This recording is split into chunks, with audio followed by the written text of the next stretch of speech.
Hi everybody, Susan Sanford from Vineyard Complementary Medicine. This evening we are going to talk about preventing eye posture, neck, basically preventing neck and back pain from your devices. We're going to go over why, basically why I think this is important for all ages, from toddlers, to adults. The problems that go along with abnormal posture while we're on our devices, and how to prevent those issues. So let me just fix this right here. Okay, so basically, technology is not going away. We have devices in all aspects of our lives. I even see, toddlers, using iPads and iPhones for entertainment, educational purposes. Students are using them, all day in schools as well as for homework. And then, our teens are on them, gaming, their social life is revolving around their devices. And then of course, adults, we can't escape them. We use our iPhones all the time. We're on our laptops. And I know myself with being home and using my, my home office, is I'm really feeling the effects. And what I, as a physical therapist, am seeing is I'm seeing the physical manifestations of these phones and the poor posture that goes along with them. And I feel it's my mission to really communicate and share, the knowledge that I have and the experience that I have to really prevent, pain, prevent long-term postural changes, complications, and irreversible changes in our posture and your alignment, which I could, see evolutionary-wise, we're kind of regressing.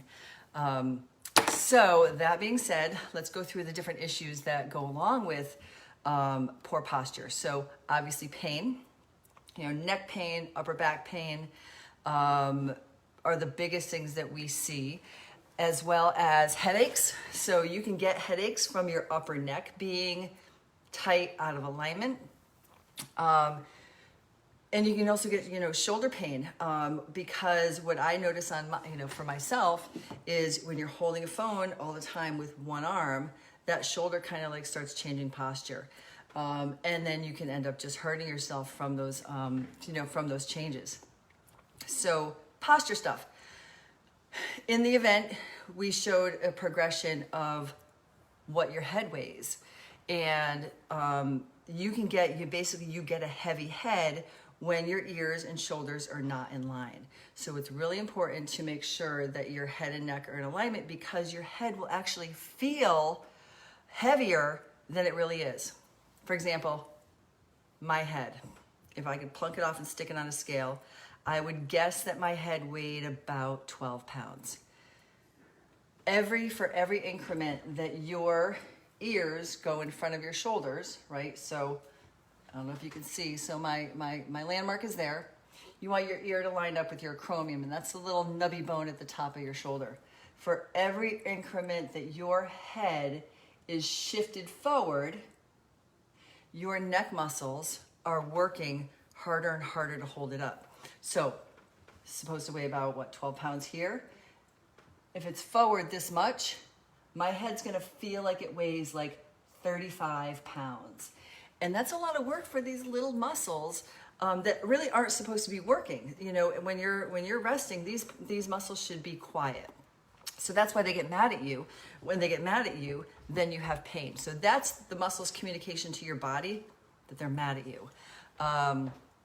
Postural changes. So what I'm seeing is, I was at a water park maybe 10 years ago. I'm standing behind a bunch of teenagers, and I looked on the back of this kid's neck, and there were spider veins all across his shoulders and the base of his neck. That tells me that there has been an inflammatory and an injury process happening, and I'm seeing it more and more. And those spider veins and that vascularity is a response to abnormal posture. And basically your body's working so hard. It's like sending out the troops. You send out the troops, and that's basically like the troops lining up, working really hard to hold your head. So not only are we seeing, forward head and neck, but then we're starting to see some vascular changes, Postural changes, I call it the ledge. So, okay, so when we are on our phones, and how many times do you go past the bus stop? I see people in my waiting room, doesn't last long because I'm gonna be yelling at them like, what are you doing? Right, they're like this. I don't know if you can see my phone here. Okay, they're like this. And let's guess how much your head feels like it weighs then. And what happens is you do that day in and day out, starting from when you're, however old you are when you get your phone, and your body listens to you. Believe it or not, your body's really smart. And the messages that you give it, it listens. So if you're telling your body that your head should be here, it's going to start to adaptively change. The ligaments, the muscles, even the bony alignment are gonna basically get some irreversible changes. So we're down like this, okay? Can you see my head? Our body says, oh, my spine's supposed to be that way. And then eventually you need to get up and walk and look and see what's in front of you. So what do? You look up, but the posture's still there. So go ahead and feel the base of your neck. So looking down, don't change your alignment, but go ahead and look up. And you can start to feel what I call the ledge, okay? So that's the start of it. You have a ledge right at about right at the base of your shoulders. So this is about C6, C7, okay? So you look down, oh wait, I have to look up and see what's in front of me. You feel the ledge, okay? When you have the ledge, it gets to a point where you might not be able to change it by just sitting up. The ledge stays.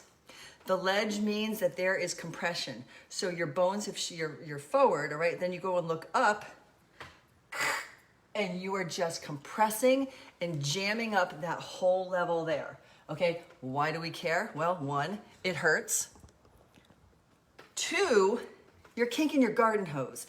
I say an analogy is your garden hose are the nerve roots that come out of your spine and your spinal cord, and those nerve roots are responsible for all the nourishment, blood supply, nerve supply, and the nourishment of all the muscles in your arms. So you got compression in your neck, you got the ledge, you got some postural changes, which means you have compression. You're kinking your garden hose. When you go to do something, your garden's not gonna be so happy, and it leaves you susceptible to injury, okay? You start with the ledge.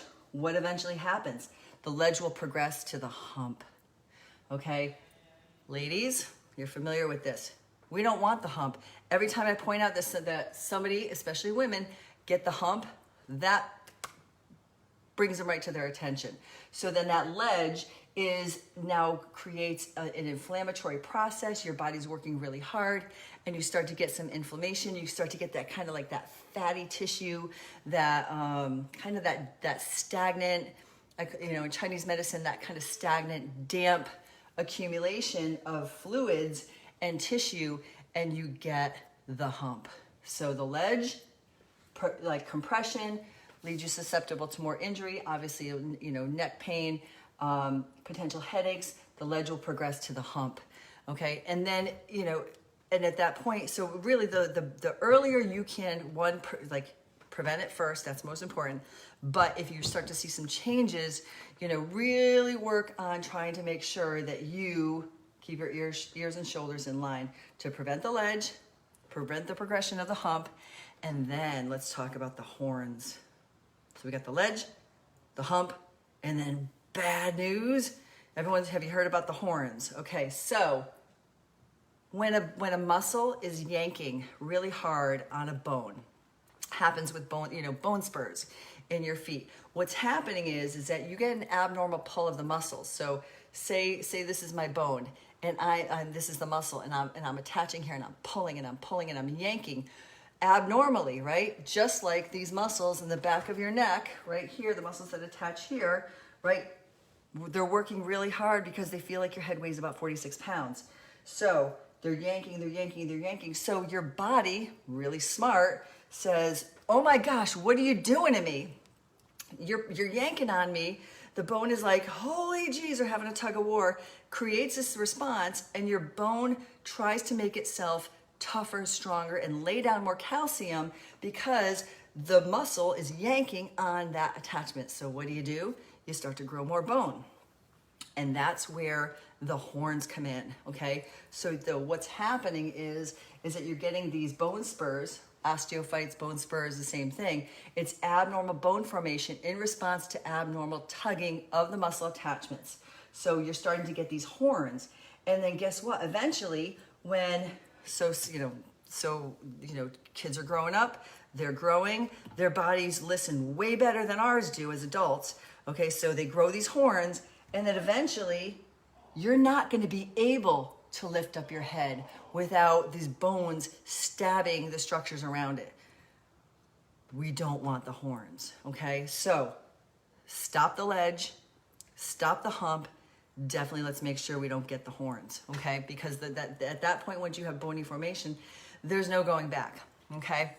So I hope we all can understand why it's so important that our children, toddlers, kids, especially teens, they're growing. And when your teen is gaming for however long, because I feel like we've lost control with the whole shelter in place and our devices, and it's always a battle. But when they're in their chairs for hours and hours and hours, like this, what's happening to their entire spine? Their spine is just saying, oh, I'm supposed to grow that way. And you're just going to get abnormal posture that could be irreversible, okay? And that's not only from just your neck, but that's also from your entire spine. So I cannot stress enough, it is so important that our children have good posture and good alignment right from the start. Teach them the proper way to do stuff. So I'm going to talk to you now about what that proper posture and alignment and some helpful hints for not only adults, but along with kids, and how we can prevent the ledge, the hump, and the horns. Okay, so right away, the basic concept is your ears, your shoulders, and your hips need to be in a plumb line, okay? So if your ears and shoulders are in line, then your head actually feels like it weighs what it's supposed to weigh. Your position of your head and neck are, again, if you've seen any of my other videos, are directly related to what your low back is doing. So make sure that you do the wiggle back. Okay, make sure that your low back is propped properly so that you can have the opportunity to have your ears and shoulders in proper alignment. If you don't have good alignment of your back, right, you have the C curve, where is my head and neck? My head right now feels like it weighs about 30-something pounds, if not more. Okay, so do the wiggle back, prop yourself up from below first, and then you have the opportunity to put your head and neck in proper alignment. Do the wiggle back, plumb line, ears, shoulders, and hips to start with. So that's the basic concept that we're going to work around. How do you do that with kids and toddlers? Okay, my son has had an iPad. He's been playing all his games, since he was young. I would literally put him up against the wall. Up against the wall, the finger would go in the forehead, and I would make him put his head against the wall. So his rear end was up against the wall. He was sitting cross-legged, and I would get a pillow and prop it on his lap and under his arms, and he would hold his device at eye level. So, not here, okay? Here, your devices need to be at eye level. Your children's devices need to be at eye level. Whether it's home, whether it's traveling in the car. When they're traveling in the car, I have them take their backpack, throw it on their lap, prop it up. The finger goes in the forehead. They know what's coming. They know what's going on when they see the finger coming. The head's got to get back. I cannot stress that enough. So plumb line, kids up against the wall. Adults, just make sure your shoulders are back, and I like to actually tuck my elbows in, set my shoulder blades, and hold my phone up there. Now, if your arms get tired, if you have an iPad and it gets heavy, what you can do is, let me grab my pillow here.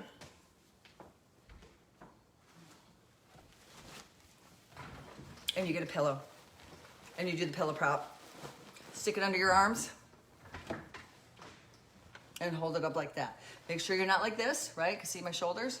Make sure you set your shoulder blades. Still do the wiggle back. And then hold your device at eye level, okay? What else do I need to go over? And then let's talk about computer setup. So we talked a lot about phones and iPads. Let's now talk about how to set up our computer space and our workspace.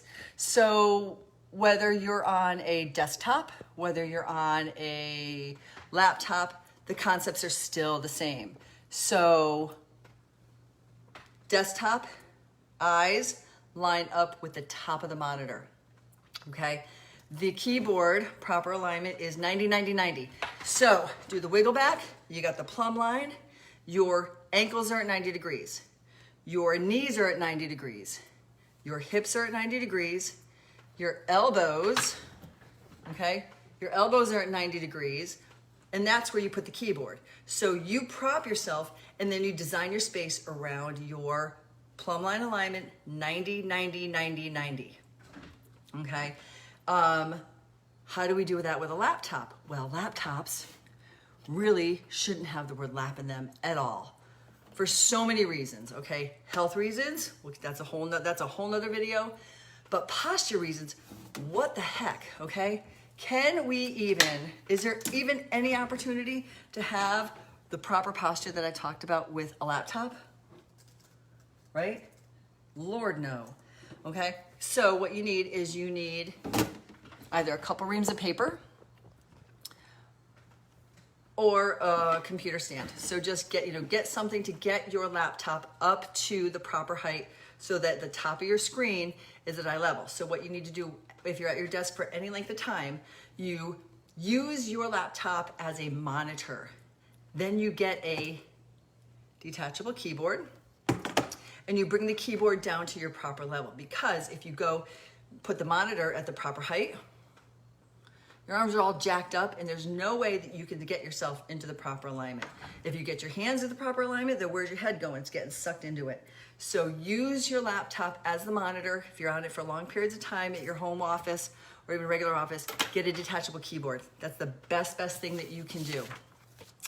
And as far as setup, you can invest. I highly recommend investing in a really good ergonomically, advanced technology seat. Okay, they're pretty expensive. Good ones can run anywhere from $500. I've seen them up to $1,000, if not more.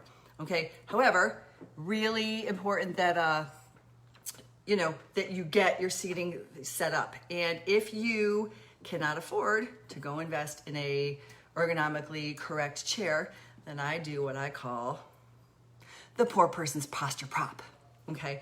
And what that is you get a towel roll.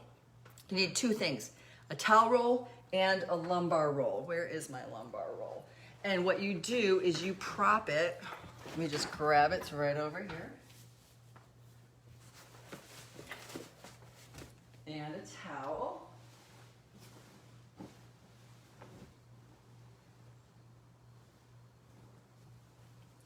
And if you have a wedge at home, that's great, but a towel works just as well. So you roll up a towel and you stick it underneath your bum, okay? And you prop it right behind your sits bones, which are your ischial tuberosities. And what that does is it props your pelvis forward, okay? So it props it forward.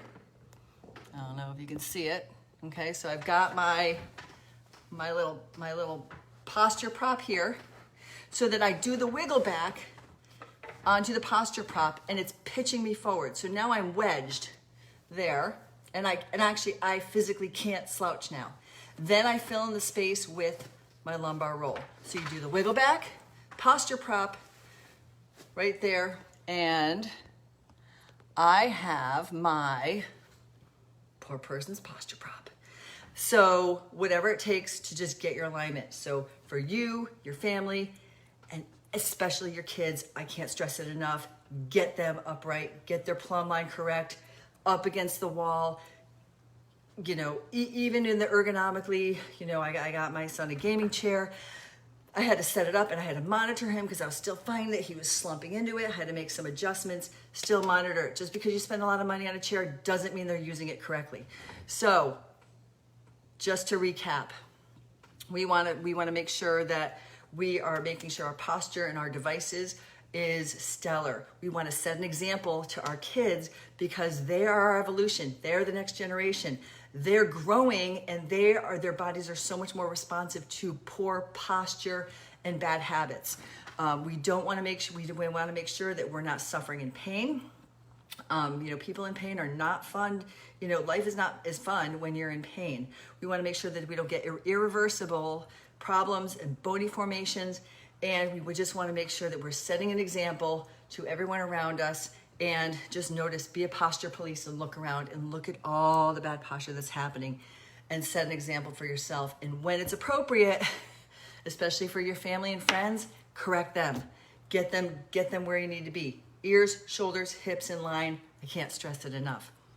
So to conclude, just make sure that and also, this is a whole nother thing, especially with kids, limit their time. Limit their time, limit their exposure. Their skulls aren't fully developed yet. They're absorbing all the technology energy, potential EMF exposure. Just limit their time, watch their posture, practice it yourself. Thank you so much for joining tonight. Susan Sanford from Vineyard Complementary Medicine. Thank you.